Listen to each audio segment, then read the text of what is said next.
Kiai, bagaimana kita yang ahli sunnah wal jamaah ini mensekolahkan anak ke pondok-pondoknya salafi?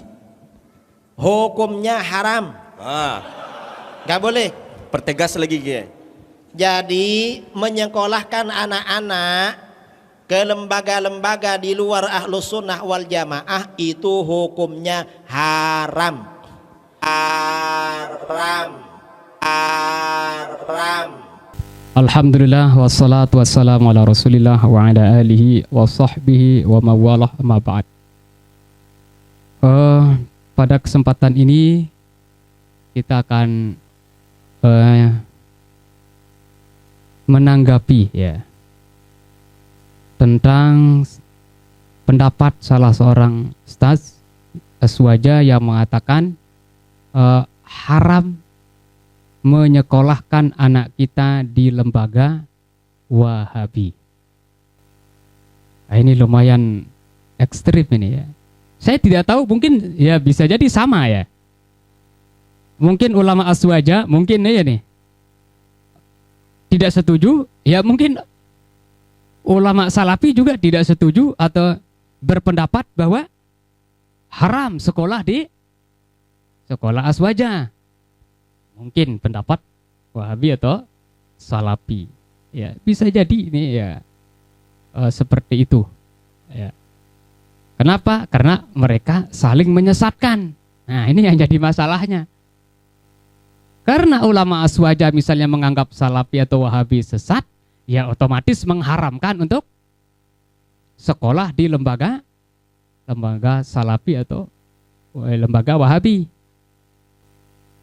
Nah kemudian yang Salafi mungkin ya atau Wahabi ya enggak tahu, ya bisa jadi mungkin mengharamkan sekolah di tempat atau lembaga yang dipimpin oleh ulamanya aswaja atau non Wahabi. Nah ini perlu kita bahas, apakah kira-kira dipastikan haram ada deh ya menyekolahkan anak kita di tempat atau lembaga yang Salafi. Dan banyak juga teman-teman kita yang Salafi itu memiliki lembaga tahfiz. Ya. Banyak yang memiliki lembaga tahfiz dan kita masukkan ya, termasuk saya dulu adik ya mengantar santri saya itu ke lembaga Wahabi atau Salafi dulu. Dan ada yang alumninya itu, ada yang alumni menjadi alumni ya benar-benar ya berpegang kepada ajaran Wahabi atau Salafi, ada yang juga enggak. Nah faktornya mengharamkan itu apa? Oh karena diajarkan kepada mereka itu ya ajaran Salafi atau ajaran Wahabi. Itulah yang bikin haram. Karena menurutnya itulah ajaran Salafi itu Wahabi itu sesat, ya nanti kalau diajarkan ajaran yang sesat ya menjadi haram. Kan begitu pertimbangan hukumnya. Nah, tapi tetap kita di sini ya Dede, ya kalau saya sendiri belum berani mengatakan itu haram. Karena ini masih belum jelas. Karena haramnya tadi itu ya sesuai dengan ilatnya. Al-hukmu yaduru ma'illatin wujudan wa adama. Hukum itu haram maupun tidak haramnya itu ya karena ada faktornya. Kalau faktor haramnya berarti hilang atau tidak ada atau tidak terbukti, berarti hilanglah jadinya haramnya. Berarti kalau belum jelas misalnya akan terpengaruh anak kita, murid kita dengan ajaran mereka, ini sekali lagi belum jelas. Berarti kalau belum jelas akan terpengaruh, berarti belum berani kita itu mengatakan pasti haram. Karena belum jelas terpengaruh atau tidaknya. Apakah setiap orang yang masuk di lembaga Salafi harus terpengaruh, pasti terpengaruh dengan ajaran Salafi? Belum tentu. Tadi saya ceritakan. Santri saya yang saya masukkan di lembaga Salafi itu ada yang terpengaruh, ada yang enggak. Nah, berarti karena ini belum jelas ilatnya, faktor mengharamkannya itu berarti ya belum pasti juga untuk kita mengatakan haram. Dan maaf adik-adik ya, saya tidak mengatakan ajaran Salafi itu sesat ya, enggak. Nanti insya Allah kapan-kapan kita akan bahas secara khusus gitu ya. Saya kepingin supaya jangan ada yang sesat gitu. Salafi jangan disesatkan, kemudian NU jangan disesatkan atau aswaja jangan disesatkan dan sebagainya gitu. Supaya semuanya kita sama-sama masuk surga. Itu yang paling nyaman, itu yang paling enak. Ya kita carilah dalil-dalilnya supaya nih yang NU enggak sesat, Muhammadiyah enggak sesat, Salafi enggak sesat, Jamaah Tabligh enggak sesat gitu. Kita cari dalil-dalilnya gitu. Tapi ada waktu khusus nanti kita bicarakan karena itu agak panjang pembahasannya. Dan mungkin akan ya timbul pro dan kontra, adik-adik. Ya enggak apa-apa. Nah, maksudnya ya adik-adik, kalau ilatnya belum dipastikan akan terjadi, ya masih belum bisa dipastikan juga secara pasti itu haram. Karena masih abu-abu.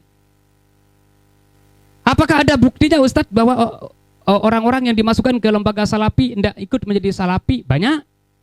Tadi saya sampaikan anak buah saya. Nah kemudian tokoh-tokoh Indonesia sekarang. Yang pertama, adik, promotor saya atau pembimbing disertasi saya, kebetulan jurusan saya tafsir, ya pembimbing saya itu adalah ulama yang menguasai tafsir. Dan ada unsur qiraatnya, ulama yang menguasai qiraat. Yaitu satu-satunya di PT IKI yang profesor yang menguasai ilmu qiraat. Waktu itu adik ya Profesor Dr. Said Agil Munawar. Itu pembimbing saya. Beliau itu Ummul Qura kalau tidak salah adik. Ummul Qura itu adalah lembaga pendidikan Salafi atau Wahabi. Tapi pulang-pulangnya beliau tidak jadi Wahabi. Berarti belum bisa dipastikan gitu. Terus yang kedua, termasuk mantan PBNU, Profesor Dr. Kiai Haji Agil Siraj. Kalau tidak salah beliau juga di Saudi juga. Tempat beliau. Artinya perguruan tinggi Salafi, tapi tidak Salafi. Kemudian guru qiraat saya, Dr. Aksen Sakho.